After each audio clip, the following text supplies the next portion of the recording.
Šį kartą rubrikoje Knyginėjimai sveikinsime su vaikų literatūros eksperte Egle Baliutavičiūte, kuri apžvelgs 3 naujienas vaikams. Labadiena, Egle. Sveiki.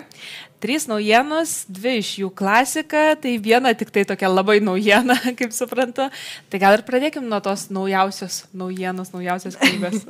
Taip, aišku, reikėtų pasakyti pačioje pradžioje, kad Lietuvoje tai yra naujiena, bet pasaulyje tai jau pažįstama knyga, yra didžiulė serija blogos katytės, išdykusios katytės, atsiprašau, nes pavadinimas angliškas yra Bad Kitty, aš taip lietuviškai yra išdykusi katytė, nes iš tikrųjų nėra blogai, tiesiog turi savotišką charakterį.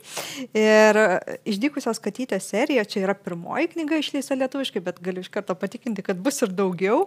Ir tai yra komiksai vaikams maždaug nuo 6 metų, aišku, su tėvais gali ir jaunesni vaikai klausytis, bet labai tinkama knyga pradedantiems skaityti. Kaip sakiau, komiksai, tai reiškia labai daug paveikslėlių ir nedaug teksto, kuris parašytas gana nemažomis raidėmis, tai tikrai paskaitoma tiem vaikam, kurie jau braunasi per ilgesnius ir sakinius ir tekstą.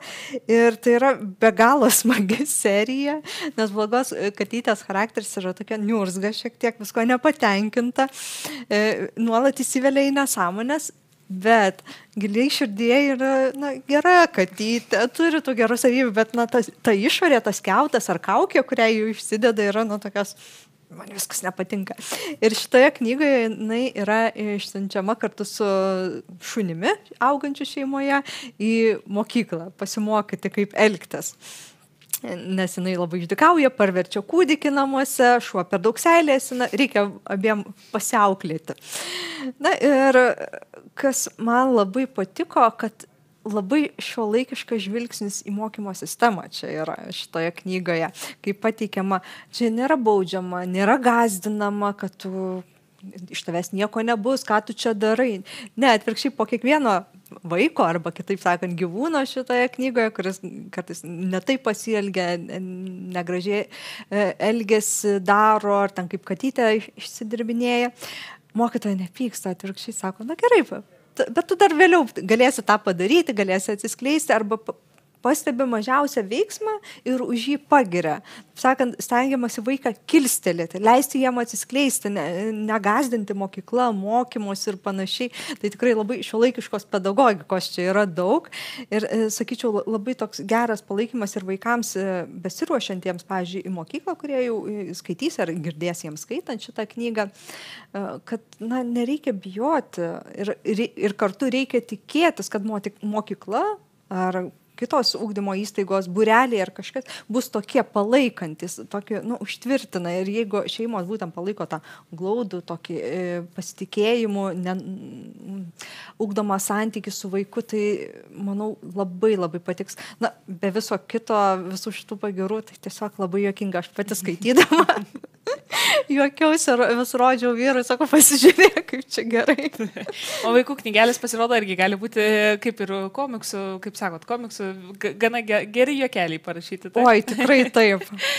Kita knyga yra jau iš tos klasikos serijos ir turiu prisipažinti, kad šitą autorių aš prisimenu iš savo vaikystės knygų lentynų ir šitą ir kitą, kurią mes irgi apžvelgsime.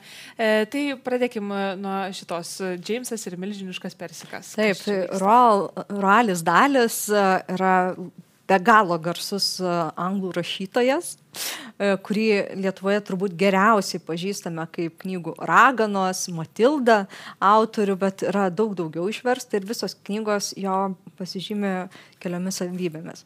Viena jos yra labai juokingos, begalinės fantazijos kūriniai tai yra, ir kita juose yra labai aiški gėrio ir blogio skirtis.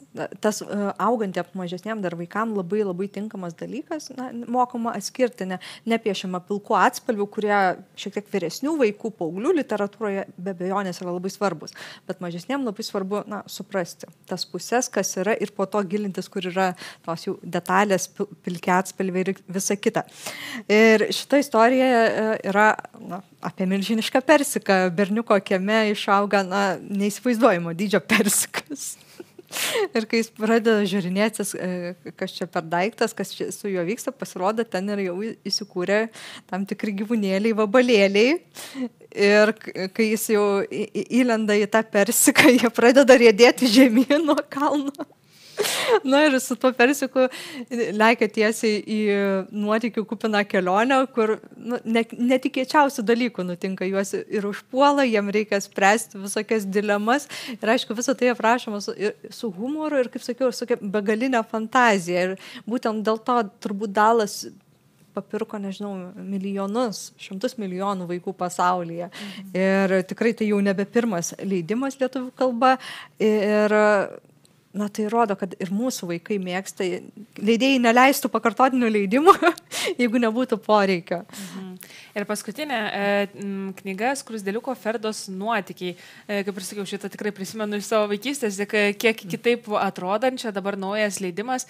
Tai kokia čia knyga? Paaiškinkit žmonėm, kodėl apie tą skruzdėliuką norėtųsi perskaityti. Taip, tai yra čekų literatūros klasika, kurią mes jau iš seniau pažįstame ir dabar nauja karta auga, kuri vėl susipažįsta su Skruzdėliuku Ferda.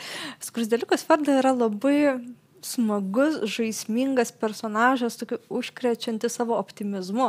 Nes kad ir į kokią situaciją jis pakliūva, jis visą laiką randa išeitį sugalvos. Ar juokais, ar žaidimais, ar kažkokiais kitais sprendimais kūrybingai išspręs, išlys. Netgi šitoje knygoje jis ten patenka į tokią vergovę netgi. Ir jam reikia, bet jis dėl to nesijaudina. Jis išsisuks, viskas bus gerai. Ir aišku, Skruzdėliukas yra atpažįstamas iš savo ikoninės išvaizdos, tos taškuotos karelės, visoje knygoje jį tokį ir matome. Aišku, tai yra iliustruota knyga, ne paveikslėlių, kur labai mažai teksto, jau čia yra jo daugiau, todėl tokia knyga yra tinkama ir skaityti su vaikais, pavyzdžiui, prieš miegą mažesniem, bet taip pat pirmokam, antrokam, net trečiokam, jinai tikrai puikiai tinkama pagal jų skaitimo lygį, gebėjimus, tikrai galima skaityti. Ir tokia užkrečianti juokingumu, žaisme, tiesiog gera energija. Labai smagu, kai toks charizmatiškas personažas visą laiką randa išeitas. Mane tas visą laiką kažkaip žavė ir vaikystėje labai žavėjo, kai aš ir pati skaičiau šią knygą. Kartais tikriausiai ir suaugusiems praverstų paskaityti tokias knygas, kurios užkrečia gerą energiją. Kaip apskritai nutinka, kad knygos, juk atrodo dabar tiek daug turime įvairaus pasirinkimo ir vis tiek išleidžiamos tos pačios klasikinės knygos iš naujo ir iš naujo. Kaip ta klasika nepasensta net tarp vaikų? Tai kaip ir sakiau, tai viena, aišku, yra tėvai, kurie nori su savo vaikais pasidalinti savo vaikystės prisiminimais. Tai, kas jiem teikia labai daug džiaugsmo, buvo smagu.